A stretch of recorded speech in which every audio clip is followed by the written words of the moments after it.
சகோதரர்கள், மௌத்தை பயந்து கொள்ளுங்கள்.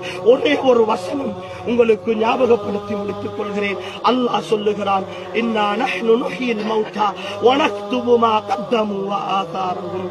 நாங்கள் தான் மரணித்தவர்களை எழுப்பச் செய்கிறோம், அவர்கள் செய்தவற்றையும் அவர்கள் விட்டு சென்றவற்றையும் நாங்கள் எழுதி வைப்போம் என்று அல்லாஹ் சொல்லுகிறார்.